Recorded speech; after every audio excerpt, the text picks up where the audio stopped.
Hello, everybody. Welcome along to our next dev interview. This time we've got the wonderful HCK, who is our lead game designer and gameplay programmer over in Germany. And finally, we've managed to get you on for a conversation. It's been a little while in coming, but thank you very much, HCK, for joining us. I hope Hey. you're well. And as always, we're going to dive in with the first question because I've got to ask this. What is your role here at ROCKFISH, and what is it that you do? What does your job entail? Yeah, you already said it. Game designer, gameplay programmer. So mostly programming and designing stuff beforehand. Yeah. And also helping out where I can, like be it dialogues, a little bit of mission scripting, looking over the story and the art. Just looking over, Yeah. just put my 2 pennies worth where I can. Yeah. But all in all, I'm just a developer. I would say developer because it's many things. Yeah. And Yeah. it's also the vision, what time of game we're making, all the components belonging to it, the system design, combat, trading, mining. I have my hands in there everywhere. Yeah. Especially the items. The item system was a big thing. Right. Yes. Yeah. Also the enemies, the NPCs, not the AI. That was Sven's job. Yeah. But I did, the weaponry. How do they shoot? What should they do? What loot they drop? Yeah. And I also like working in UX. Right. Not Yeah. UI, but UX. I like good UX, and I can stand bad UX. When you have to click too many times to reach a goal that you have to do all the time. I'm getting really angry in games about that. Yeah, I totally agree with you on that one. I remember when we interviewed Torben, I want to say early last year, I think it was, and he said very much the same, that everybody kind of, even though they have a role, they will offer an opinion on something else, or they will help out in various areas. Not everybody's just in one fixed role. People will, as you've said, you'll look over UX, UI, art, etc. Obviously, in your role being the lead gameplay programmer and designer, you need to oversee a lot of things anyway. Is it? Do you find that quite a bit of a challenge because of that, or do you find it very enjoyable? Yeah, it's both. It's enjoyable, but it's also really a challenge to keep everything together. I won't say delegate. I don't delegate all the day, but you have to know what each person is doing and maybe who's best for the job also. And sometimes you have to prepare kickoff meetings, and you just get to get the right people into the boat, and then you tackle a problem together. Yeah, and that's what I do.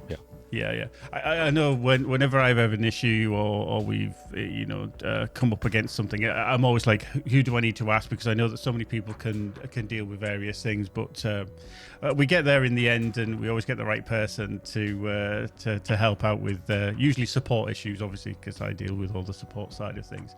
Now, obviously, you're in this role now, and you've been in there for several years now in various companies. You probably start to feel a bit old when you think back to when you started and everything. But to go back, how did you actually start in getting into the industry? What was the pathway that you took?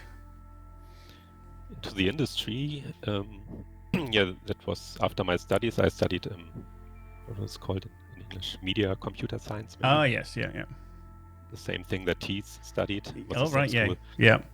After that, I started an intern at the Char-Delors company with Christian and Michael. Yeah. And then for my internship, I made a mobile game, and then all the people have said how it went. From there. Yeah. Then we made more mobile games. They founded Fish Labs, and then so on. Yeah, I remember. Yeah, I remember when we spoke to Thies, he went through so many different games that he'd worked on, and obviously you have a very similar pathway to, working at Char-Delors, then Fish Labs, and then ROCKFISH and everything. So you could do a lot of games back in the days. Yeah. In 1 year, you could do like 5 games. Yeah. Wow. Yeah. I mean, that's quite mind blowing now to because we know how long development takes for a game, whether it's indie, whether it's AA, AAA, whatever it is, it can take years. So how did you start then? Did you always have an interest in computers? Was it always something that you liked as a child, or how did you get into it? Yeah, at some point I went to some friends after school, and they all had consoles like the NES or Super NES. Yeah. And I played Mario, Mega Man, or the Sonic or stuff like that. But Right, I never actually owned a console. But then I started to. I think I wanted to have a Commodore 65. Maybe 1990. Right, yeah. I used to have one of them back in the 1980s, so yeah. That's a long time ago. And then, I enjoyed that a lot, and came with a lot of games. Yeah. And after that, I wanted to have a PC, and then I always told my parents, this is the last one. It can't be better. It won't become better than this one. Yeah. It won't become faster, but it always does. Cool. And I made drew some games, some game concepts on paper even. Oh wow! Like some small maps for a tank game or something like that. Or some Duke Nukem 3D maps with my friends who built our school, where we could run around in our school and stuff like that. Cool. I mean, I remember going back to the Commodore 64 days of, you'd seen like computer magazines where the map of the level would be displayed, and you'd redraw them, or you would get the inspiration from it. And I remember as a kid, going back several years to drawing out a map of something that would look cool, because you get that inspiration. And I think that continues all through your life. And I think we see it now from your side specifically, that you'll get inspiration from other games, because you'll see how systems work, how level design works, etc. But we'll touch on that in a little while. But in your role, and we did touch on it slightly earlier, but what do you think is the most challenging part of your role overall? I mean, there's probably several, but what do you find the most challenging aspects? Recently the constant switching between tasks is a bit challenging. You just want to test or prototype something, and then you get some message. Can you help me with this one? Or or you write me. Can you check the save game? Guilty. Or something else is a higher priority. And if you do a lot of things and wear a lot of hats, then you have to help in the different compartments. So that's okay, but sometimes it's a bit I won't say annoying, but you can kind of something with your brain when you have to constantly shift around. And another thing is bringing people to talk to each other, because we have a lot of people now. It's not like in AAA game studios where 500 people work, and you're basically on your own, and you get your task list. But bringing different people of different departments to talk to each other is also a bit of a task. Because a lot of the times people just write me when they could write someone else, and then I try to to form the link between them. Yes, that'll be me as well. I don't necessarily know who I need to speak to, but I think it kind of shows that having to segment your time between so many different aspects is very, very difficult, and when you're trying to concentrate on one thing and then you get distracted, it can disturb the flow somewhat. If we switch it around, so that was obviously some of the negative aspects, or the challenging aspects of your role. What would you think are the most rewarding? What do you kind of think, yes, that was great? Well, the greatest thing, of course, is when you finish a game and you can watch people play the game. But probably everyone said that, and it's possible now because of Twitch and YouTube. And, that wasn't possible before. You probably have to wait for a magazine to come out and and rate the game. And it's also cool because you can. It's kind of a bug tracking. Yes. Because you and see the bug as they appear on screen Mm-hmm. when people play it. That's very rewarding. Not the bugs, but watch people play. And of course, that I work in games because I love games. Mm-hmm. So, I mean, not non-gamer friends always say, "Oh, you play games all the time." All the day, but it's really not. No, not that. no, not it isn't. No. I think we all kind of play on that aspect. It's like, you know, if I've ever described to people what job I do, and some people think, oh, so you play video games all day. It's like, no, not really. That isn't how it works. You know, I mean, there is a lot of testing. There's a lot of, you know, trying things out, especially during development, but you know, it's not something that we get to do. And we've got thousands of hours playing, you know, EverSpace 2. I'm sure combined between the team there's millions of hours, but it's not something that we do all the time. But seeing obviously the game being played, being a culmination of the hard work of the whole team, as you've said, is probably the pinnacle of a reward for what your job entails. Now I've got some. And at least it's not decreasing my love for games. Exactly. I had a bit of fear in the beginning that when I do video games all day long, then I don't want to play them in my free time. But that's not the case. Yeah, that's very, very true. I know when I stepped into the industry full time, I was always concerned because I did a lot of streaming, I did a lot of gaming, because that wasn't my job. I wasn't around that environment all the time. But you still enjoy the games, and I think you probably earn a deeper appreciation for games as well, because you know how hard they are. And I think it's testament to anybody that can produce and create these games, whatever part that they play. It's a labor of love, and there's a lot of hard work and, you know, soul put into that. Now, I've got some community questions that I'm going to ask you that have come in from various places around the internet that we've had hanging around for quite a little while. So I'm going to dive in, and the first one is from Kizor, one of our regulars over on Discord. And they want to know, from a game design and programming perspective, what was one of the most frustrating or problematic elements to overcome over the course of EverSpace 2? Frustrating. Well, I can't really think of anything really frustrating. Well, it's always frustrating when people complain and they don't really know why we did it, because we always do things because we have a reason. Yes, maybe the auto leveling. Of NPCs was one topic, but I think we fixed it in a good way. We never heard any complaint after that. So that was one thing, and I mean, it was hard to ensure the save game compatibility in early access, and always trying to have a bug-free version with every update. That was it wasn't hard, but it took a lot of time. And of course, these bugs that everyone laughed about that always appear again, like this unknown pickup bug, or stuck in walls and destroyer spinning around. Missing mainframe component. We're still fixing save games with that bugs. But I mean, there's no game that is bug-free, and I think all in all, we did a good job.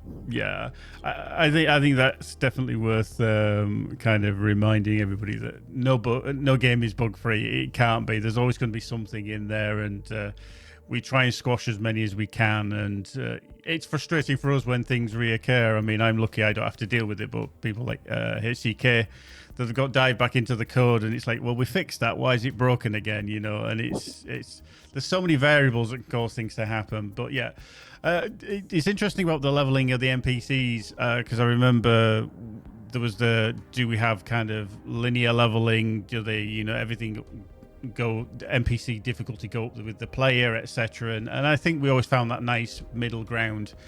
It's never going to please everybody, and you can't do that in game development. You know, I think that's just impossible to achieve. But I definitely think that it was a good middle ground that we found. So very interesting how so many things can affect other elements within the game. Now we're sticking with Kizor for another question, and it's very similar in terms of from a design perspective and a programming perspective. What was one of the elements that brought you the most satisfaction or sense of accomplishment once you brought it to life? In the early days of EVERSPACE 2, when we just prototyped things, I think it was the item system, because I thought about a system because we wanted to do a looter shooter, and that needs a lot of items and different rarities and so on. And set up an Excel table and wrote the import, the export, and did some basic makeshift UI that displayed the items and generate buttons and rarities. And I think there was this moment when everything was in code and ready, and there was no crash, and I pressed the button, and then the items appeared. Random items. I could click. I put 20 of them at the same time on the screen, and then it was even more rewarding. That was one thing that I find very rewarding, because the system just worked. And that was great. And also the map screen. I think the map screen is always rewarding, because then you can see the name of locations and where they are. You have this place in the world, and you know that you're in here, and it's not just selecting levels in a list. It's, you fly between them, and you see the world. That's also very rewarding, I think. Yeah, definitely. I think it just kind of enhances the game, doesn't it? It gives that believability of, as you've said, rather than just selecting things from a list of the next level, you are traversing between places, and gives that whole imaginary world that we like to develop. Now we've got another question, but this time from Typed Kibbles, and we're going to be going back a little bit to our earlier days, or your guys' earlier days, when you were developing probably a little well-known game called Galaxy on Fire. So we're just going to touch on that. So it's from Typed Kibbles, and he wants to know, way back when you made Galaxy on Fire 2, you had a custom engine, the Abyss engine, and they would like to know, why did you switch to Unreal Engine for the EVERSPACE games? Well, first of all, because we don't have the rights to the engine anymore. It's a new company. And when we founded ROCKFISH Games, I mean, the technology was already this far ahead. I think the Abyss engine wouldn't have coped with it in a good way. So we didn't have the manpower to write a new engine, and then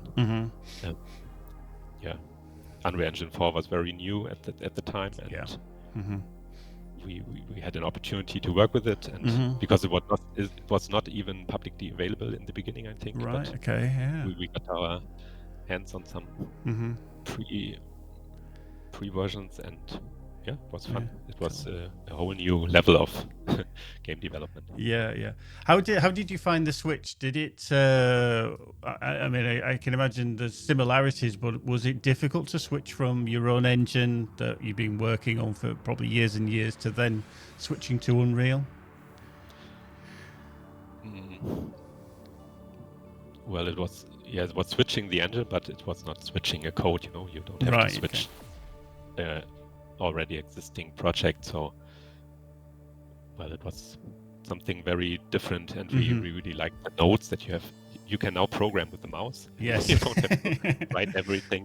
It was very exciting. Right. But it came with a lot of bugs back in the days. It was so buggy, it crashed like 100 times a day. That's definitely not something that you want to happen. I mean, again, any software, whether it's a game or whether it's an engine like Unreal, you're always going to have bugs. Even like on Unreal Engine 5 that we now run on, that there's still bugs there, there's still issues, and workarounds and time spent. Such a big package that it's really crazy. I mean, we probably use like 10% of features on the engine. I mean, that's quite an interesting one, because we did have a question like as a follow-up regarding obviously the use of a custom engine and then switching to Unreal, and they wanted to know what features would you add that Unreal doesn't currently have, if there was any. But it's I suppose it's very, very difficult to answer because Unreal is such or Unreal Engine is such a huge thing, and as you've said, we only use like 10% of it for what we need. Not everything within the game engine is a requirement for our games because we don't necessarily need things. I'm sure that we've tried things within the engine that are like, oh, is that going to work for us? And it doesn't work, So, but yeah, I can imagine it's just very, very difficult. I can't think of any features that are missing. So yeah, I don't know. Yeah, and I think with Unreal as well, because it's still a live project and it's still always been developed, something might turn up from Epic, the creators, in the future, which we may use. We don't know. We don't have a crystal ball, do we? So we never know what's coming around down the line. Yeah, we always try to be on the latest version, so yes, we get all the new shiny stuff. Yeah. Yeah. Good, we use it. Yeah, new toys to play with are always good. So this is one of my questions actually that we've got. So what's the biggest realization over your career specifically regarding game development and working in the industry? So what was it that's kind of stood out from when you were a newbie coming into the industry to where you are now? I'd almost say you're a veteran because you've been in it probably 20 years now, something like that. Yeah, it's still hard to make games. It was hard to make games back in the days. Yeah, but it was also easy. It's a bit hard to explain, but it's now both harder and easier to make games than 20 years ago, because 20 years ago we had our own engine, we had smaller games, we had less games in the markets. But now you have these, I'd say, two big engines that are around, and you have all this AI vibe coding. You have projects that are done by one person that are generating millions and hundreds of millions of dollars. And you also have this technological pressure, I'd say, to really come up with good effects and audio. And there are so many games nowadays, and you have to stand out because they all look great. I mean, Steam Next Fest at the moment. Yes, yeah. I just scrolled through all the games, and I think 95% looked really good. Yeah. It's crazy. There are people that do all these games. They're making all these games, and you have to compete for this free time that the gamer has to play your game. And a lot of gamers have this one game where they return to every time, and it's hard to get these gamers. So it's a bit of it's still the same as 20 years ago, but different. It's it's easier to make games, but it's also harder to make games. Yeah, I think when you see, as you said, we've got these various tools available, Unreal Engine specifically. People can dive in, they can learn, they can tutorialize, how they can progress, and they can make a good game. But then, as you said, there's so many games out there, and players maybe have less time. So you're always, as you said, battling for that time and the attention from that player. And of course, when you got thousands of games being released every month across the world, for example, you're kind of battling against that as well. So there's a lot of pressure, but I think, as HCK said, then it's easier but more difficult to make a good game, certainly, which I always think we've done. I think we've done consistently. Talking about probably more so EVERSPACE 2, but even for all your other games that you created, balance is always a difficult thing to achieve, and how do you specifically approach it? What is your methodology for that?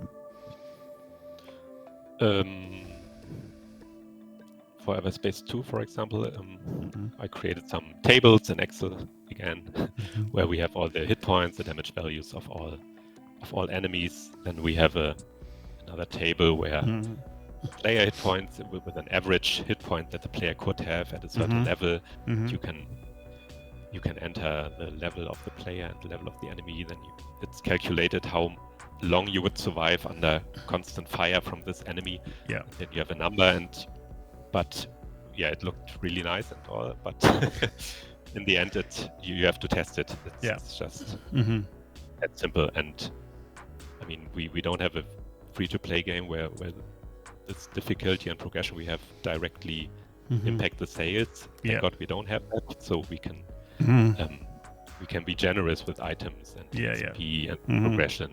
Yeah, and it's just testing, gut feeling, and yeah, I mean, we can do updates to the game. Yeah, not like 30 years ago. Yeah, you couldn't do that.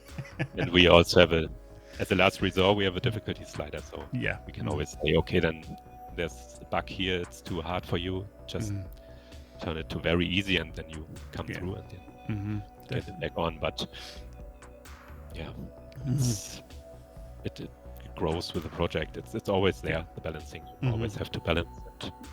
It just happens magically. I don't know. I mean, I think sometimes overpoweredness and slight imbalance can be really, really fun for the player. But in general, we try and keep it as a good equilibrium as possible. Now, I do remember, I think it was probably a couple of years ago, I did see your Excel table for damage, etc., and it's really extensive.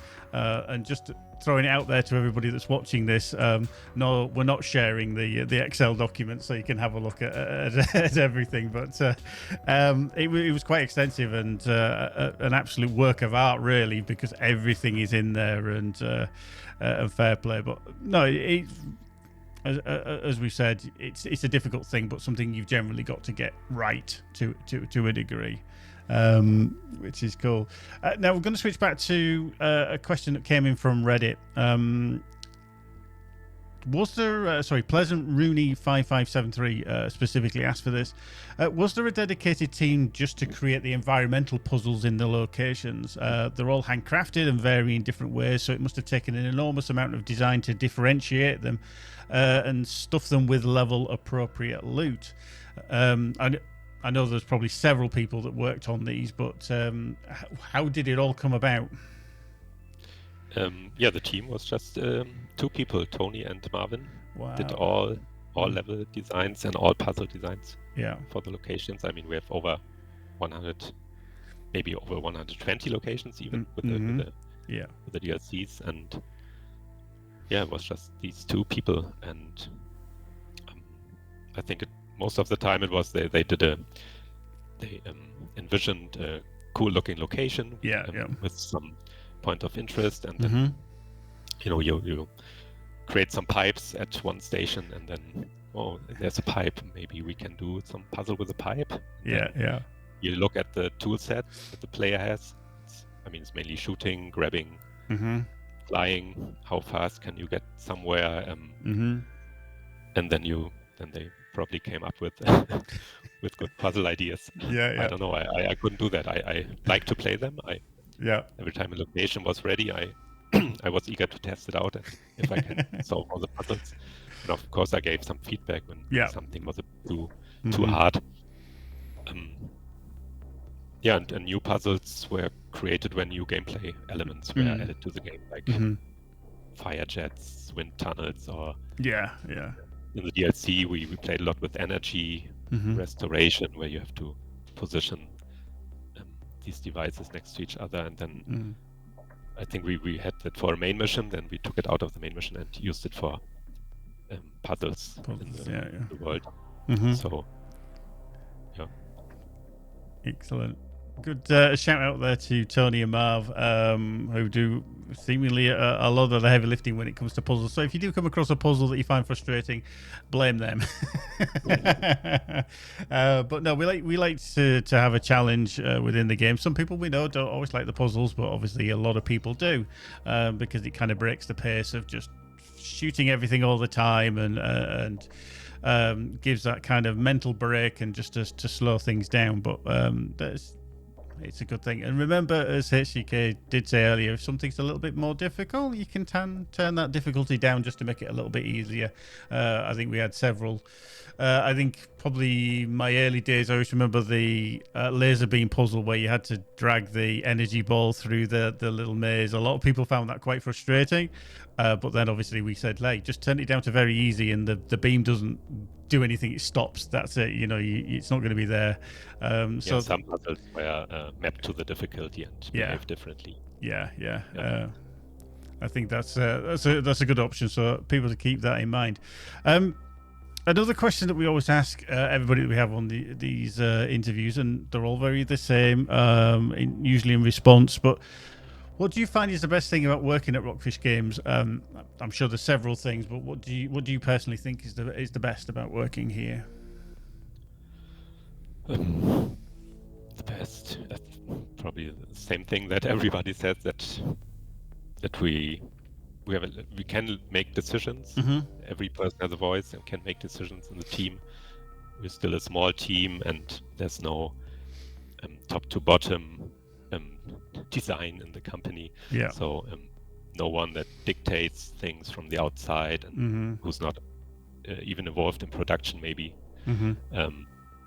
There's transparency. We often have ever lunches, called like that, when we have lunch and in the office, and we have some people show what they did or what they plan to do, and we even discuss sales and marketing strategy. So that's interesting. I think that's not normal for a company. And of course that we are not doing free-to-play games that you have to where you have to do the design according to the sales. So like this KPI-driven game design, I would call it. Yeah. Now, your job obviously is the lead game designer. You probably get a lot of inspiration from many games that you've either played or currently playing, and probably will in the future. But what games do you enjoy playing, and what don't you enjoy playing? Because everybody, likes certain games, and some people don't like certain genres either. What are your preferences? I probably don't like MMOs, I think. I mean, I played a bit of EVE Online back in the days, but not so much. And I don't like too competitive online games like MOBAs or these games where people invest like thousands of hours. That's not my thing. Sport games and these gacha grinding games. Probably I think I like games that have an end. I don't like games that I can play forever and just now I'm level 37, now I'm 37.8. That's not my thing. Yeah. I think I love puzzle games like The Witness, Rise of the Golden Idol, or the Golden Idol series. I enjoyed. Return of the Obra Dinn, stuff like that, where you have to creatively think about a problem. But I also like hard games like Elden Ring, Hollow Knight. I finished Elden Ring at 100% with the Really? DLC. Oh wow! Well done. I like Portal. I played Zelda. Zelda games. Kingdom Come, Deliverance was also great. Dragon's Dogma, all these. I also played Arc Raiders recently because you said it was your game of the year. So check it out. That's that comment that I dropped into Slack. That got some traction. I don't think everybody agreed with me on that one, but I said Claire Obscure would like to have a word. Oh no, Hollow Knight Silk Song would like to have a word. Yeah, that was it. Yeah. But I have to admit it's a lot of fun. Normally I don't play online games. A little bit with some friends. Yeah. Like they score up games like Peak or something quick. Yes. Oh, of course. Yeah. But Arc Raiders it's a good go-to multiplayer game. Yeah, exactly. Yeah, I just thought, in my own personal opinion, and this is always very subjective, what people enjoy, that it was so different to what we'd seen previously. I love the style of it and everything, and for me, it was game of the year. But again, it's personal preference, and but yeah, it did cause a little bit of consternation and discussion within the team, which kind of worked to a degree. Now, we're going to ask you, HCK, out of all the games that you've listed, that I can see, is there any one of those that really stands out as your number one favorite? It's like asking for your favorite song. I don't know if I can answer that. No, there's no favorite game. I mean, I now play for over 30 years. Maybe there was a game 30 years ago that I had the same feeling like now when I play a game. I play Terrakin. You know Terrakin? Yes. Yeah. I played Terrakin 2. I think I finished it 34 times. Wow. I made a list. That's, I think I loved that game back in the days, but I can't really remember. It was... I think there's games within everybody's gaming career, as I call it, that always stand out. For me, it's probably like the original Elite back in 1984. That was just mind blowing for me, that I can fly a spaceship around the solar system and everything. And then you kind of progress, and there was various flight simulators, and then I played for like 18, 19 years, nearly Lord of the Rings Online, MMOs, sorry, HCKs. But I played that for many, many years, and it just kind of one of those aspects that just blew my mind. And then obviously, as you progress... When I look at the hours that I clocked into the games, I think the game that I played the most, apart from EVERSPACE 2, because I have to, but I also want to. It's probably just 150 hours for probably Elden Ring. Really? With the DLC. Right, okay. And it's Skyrim. I think I also loved Skyrim back in the days. It was a very, very cool game. Yeah. In the days with the physics and the wolf rolling down the hill. That was a ragdoll. Ragdoll effect. I mean, it's all these things, these new technologies that come in, and certainly if you're old enough like me and HCK, where you see these things come along that are different, like ragdoll physics and all these different technologies that are just like, wow, when you were a kid, you'd imagine these things happening, but you could never have them, Wow, color TV. I'm not that old. Dear. Now, keeping with games, and this is going to be our last normal question as such. If you could have worked on one game, what would it have been? Is there anything that's really stood out for you? I always liked space games, and so I think that I did Galaxy on Fire, and EverSpace is a very, very good match for me. Yeah. But worked on one game. I probably wouldn't be any help for some solo developer when I sit next to him and tell him do it like this, and then I get all the rewards afterwards. So but this game UFO 50 that came out. I did actually look this up after you'd seen it, and I mean I was blown away with what that contained. I was like, really? Has it got all these games in it? But that was a collection of games. Each game is a very often a very small game, but there are also fully fledged RPGs in it, and most of the time every game deals with one idea only, and it's back to the roots feeling. You have this one game inside a game, and you can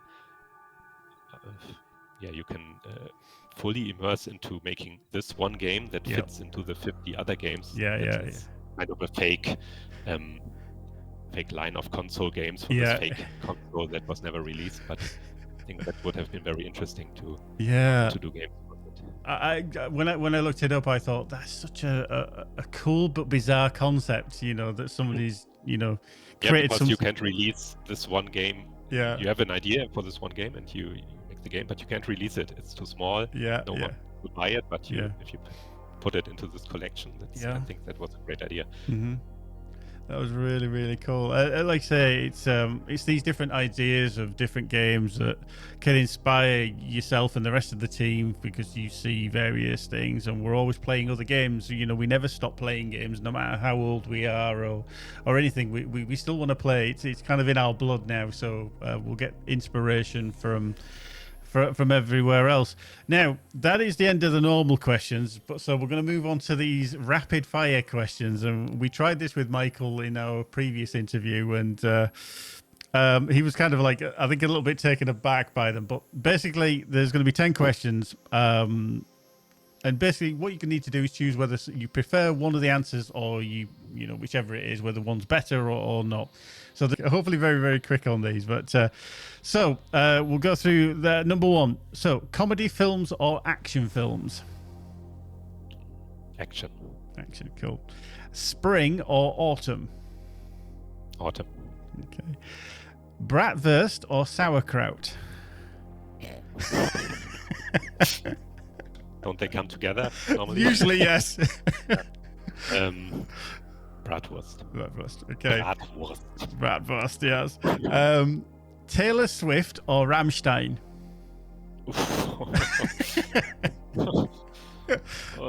Do I have to choose? Yeah. So. Probably Taylor Swift. Taylor Swift, okay.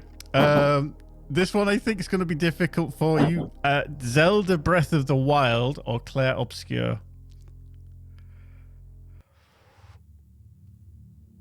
Clair Obscur. Ooh, that is not. If you ask Tears of the Kingdom, then maybe. Okay. Piano or guitar? Piano. Really? Wow. Okay. I play both, but. Okay. Yeah, I think I'm more. Yeah. I like piano more. Okay. Coffee or tea? Coffee. Mountains or beaches?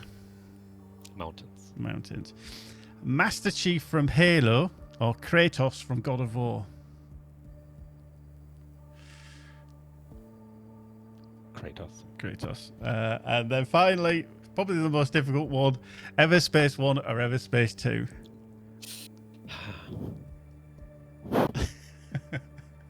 Probably Everspace 1 because it was a tighter package. I enjoyed it more. And I like games that have a real challenge, and it was always challenging. Yeah.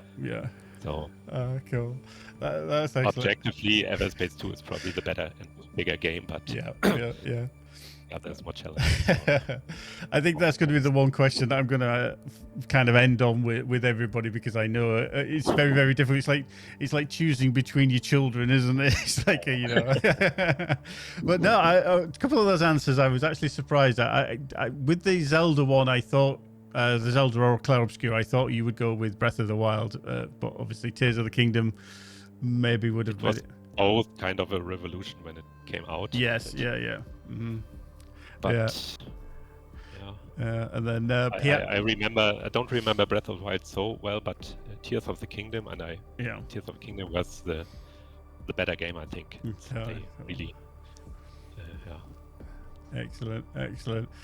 Right, that is it. Thank you very much to HCK for joining us for this interview. And we got there eventually. Things did cause a little hiccup, but we'll have more of these dev interviews in the future. We'll be dragging some more on. I think the next one possibly is Melody. I think we've got him lined up. We'll get that one recorded as well. But thank you, HCK, for joining us. Always spending some of your precious time talking to us here. And I'm going to hand back to myself and carry on with the live stream. Thanks very much.